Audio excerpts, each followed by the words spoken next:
Halo semuanya, perkenalkan saya Maharani Surya Citra Dewi, seorang mahasiswi kimia dari Universitas Airlangga dengan NIM 184241085. Pada pembahasan hari ini, saya akan membahas 3 hal penting yang saling berkaitan. Yang pertama, kita akan menganalisis senyawa-senyawa anorganik yang ada dalam produk yang sering kita temui di minimarket. Yang kedua, kita akan membuktikan keberadaan senyawa-senyawa anorganik tersebut dengan menggunakan test kit sederhana. Dan yang ketiga, kita akan memperluas pandangan ke lingkungan bagaimana logam berat dan anion pencemar bisa masuk ke dalam produk-produk tersebut dan memberikan dampak pada kehidupan kita. Bayangkan jika teman-teman berdiri di depan rak minimarket. Di satu sisi ada air mineral dalam kemasan bening yang menjanjikan kaya mineral alami. Dan di sisi lain ada pasta gigi dengan klaim mengandung fluoride untuk melindungi gigi kita. Teman-teman sering merasa nggak sih terkadang air mineral terasa lebih berat dan punya rasa mineral yang halus di lidah? Sensasi ini muncul karena adanya ion-ion divalen seperti kalsium dan magnesium pada air. Pasta gigi punya tekstur yang lembut, sedikit mendingin, dan busa halus. Jadi teman-teman, dari kedua produk ini pemain utamanya adalah ion. Dalam air mineral ada Ca2+, Mg2+, Na+, HCO3- dan Cl- dalam kadar tertentu. Pada pasta gigi, fluoride hadir sebagai ion F- atau dalam bentuk garam seperti sodium fluoride yang bekerja memperkuat emel gigi. Dalam jumlah yang tepat, ion-ion ini penting. Kalsium dan magnesium menjaga fungsi saraf dan otot, natrium dan kalium membantu keseimbangan cairan, dan fluoride membantu mencegah karies pada gigi kita. Namun, jika kadarnya berlebihan, misalnya natrium yang sangat tinggi pada orang yang terkena hipertensi atau fluoride yang melalui batas aman, maka manfaat bisa berbalik menjadi resiko. Disinilah ilmu analisis kimia menjadi penting, bukan hanya ada atau tidaknya, tetapi seberapa banyak. Di sini saya memilih air minum Cleo dan juga pasta gigi Darlie untuk kita analisis pada video kali ini. Secara praktis, ada beberapa cara untuk mengetahui kandungan ion dalam produk. Yang pertama adalah membaca label komposisi dan informasi nutrisi sebagai petunjuk awal. Yang kedua, mengamati secara organoleptis seperti rasanya. Dan yang ketiga, menggunakan alat sederhana seperti test kit. Setelah dilakukan analisis pada label dan bahan komposisi pada produk Cleo dan Darlie, untuk air minum Cleo tercantum kandungan mineral Ca2+ dan Mg2+. Tapi setelah melihat review dari beberapa konsumen, mereka mengatakan terkadang ada rasa besi ataupun ion Fe pada saat mereka meminum produk tersebut. Sedangkan pada pasta gigi Darlie tercantum ada fluoride yang ditandai sebagai sodium fluoride. Sebenarnya, dari sisi kimia, senyawa anorganik adalah senyawa yang tidak mengandung karbon terikat langsung pada hidrogen. Contohnya, ion metal seperti Ca2+, Mg2+, Fe2+, Pb2+, Hg2+, dan anion seperti Cl- dan SO4-. Tapi, jika ditemukan ion Hg atau Pb dalam produk makanan yang sering kita temui di sehari-hari, itu akan sangat berbahaya karena berpengaruh bagi kesehatan kita. Oleh karena itu, mari kita lanjut ke sesi selanjutnya, yaitu penggunaan test kit untuk menguji ion-ion logam berat yang ada di produk-produk yang sering kita temui di pasaran. Untuk melakukan analisis, tidak selalu membutuhkan alat yang mahal dan juga rumit. Kita bisa memakai alat yang sederhana seperti test kit. Kita akan membahas 2 test kit pada hari ini, yaitu test kit untuk ion logam seperti Ca2+ maupun Mg2+. Secara umum, test kit bekerja dengan sangat sederhana. Ion yang ingin dideteksi dibuat bereaksi dengan reagen khusus sehingga menghasilkan perubahan yang bisa kita lihat, seperti perubahan warna, terbentuknya endapan, dan juga kadang mengubah warna indikator pH yang kemudian dibandingkan dengan skala warna. Berdasarkan jurnal yang sudah saya baca, untuk membuktikan bahwa air mineral benar-benar mengandung Ca2+ dan Mg2+, dapat digunakan test kit kesadahan berbasis titrasi kompleksometri.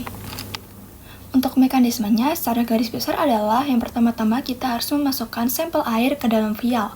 Kemudian tambahkan buffer dengan pH sekitar 10 agar reaksi berlangsung secara optimal. Kemudian ditambahkan indikator yang secara selektif memberikan warna saat masih ada ion Ca2+ atau Mg2+ yang bebas. Lalu larutan kompleksan seperti EDTA ditambahkan tetes demi tetes. Selama masih ada ion Ca2+ atau ion Mg2+, indikator akan berwarna merah ataupun ungu.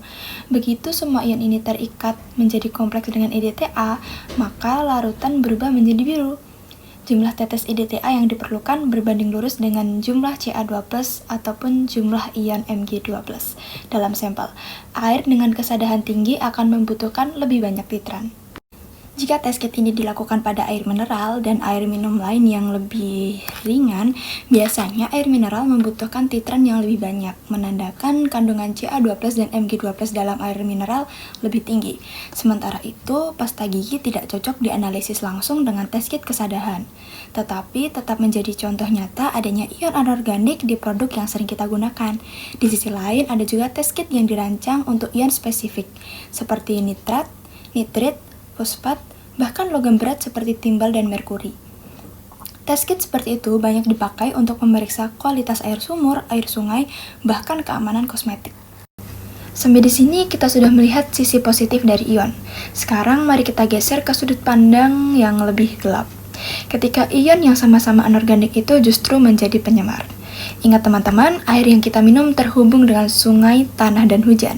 Jadi artinya, apa yang kita buang ke lingkungan, pada akhirnya bisa saja kembali ke dalam air minum kita. Logam berat seperti timbal dan merkuri bukanlah mineral esensial. Sumbernya bisa berasal dari limbah industri, cat lama, pestisida, hingga pembuangan baterai sembarangan di perairan. Ion-ion ini dapat terakumulasi dalam sedimen dan biota. Dalam konsentrasi rendah sekalipun, logam berat dapat mengganggu sistem saraf, ginjal, dan perkembangan anak. Metode analisis di laboratorium cenderung menggunakan instrumen seperti AAS atau ICP-OES untuk mengukur kadar logam berat dengan sangat akurat. Namun di lapangan, test kit berbasis reaksi kolorimetri masih menjadi pilihan cepat untuk screening awal.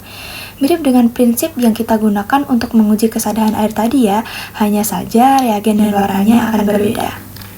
Selain logam, ada juga loh teman-teman anion pencemar seperti nitrat dan fosfat. Nitrat berasal dari pupuk pertanian, limbah rumah tangga, dan peternakan dalam jumlah besar. Mungkin memang tumbuhan menyukainya, tetapi ketika kadarnya di air minum terlalu tinggi, nitrat dapat berubah menjadi nitrit dalam tubuh, yang kemudian mengganggu kemampuan darah mengikat oksigen. Analisis nitrat bisa dilakukan dengan metode kolorimetri. Nitrat direduksi menjadi nitrit, kemudian direaksikan dengan reagen untuk membentuk zat berwarna yang diukur intensitasnya. Sekali lagi, prinsip dasarnya sama. Ion yang tidak terlihat dibuat berwarna agar bisa diukur. Di awal, kita sudah mengamati produk yang masuk ke tubuh kita, air mineral dan juga pasta gigi. Lalu dengan test kit kita belajar bagaimana membuktikan keberadaan ion-ion tersebut secara ilmiah. Terakhir, lewat jurnal lingkungan, kita menyadari bahwa air tidak hanya membawa mineral yang kita butuhkan, tetapi juga membawa logam berat dan anion berbahaya jika pengelolaan limbahnya buruk. Pengetahuan analisis kimia membuat kita mampu membedakan mana ion yang menjadi nutrisi dan mana ion yang akan menjadi racun bagi tubuh kita. Pada akhirnya, air di dalam gelas kita, produk di rak minimarket, dan sungai yang mengalir di luar sana memiliki sistem yang sama. Ion-ion anorganik bergerak tanpa kita lihat, tetapi efeknya dapat kita rasakan. Dari rasa segar air mineral, gigi yang lebih kuat, hingga berita tentang pencemaran logam berat, dengan memahami cara kerja test kit dan metode analisis, kita tidak hanya menyelesaikan tugas kimia, tetapi juga belajar menjadi warga yang lebih sadar terhadap kualitas air dan lingkungan. Semoga video ini membantu kalian melihat bahwa di balik angka, rumus, dan ion ada cerita besar tentang kesehatan dan bumi yang kita tinggali. Terima kasih sudah menonton dan sampai jumpa di video berikutnya.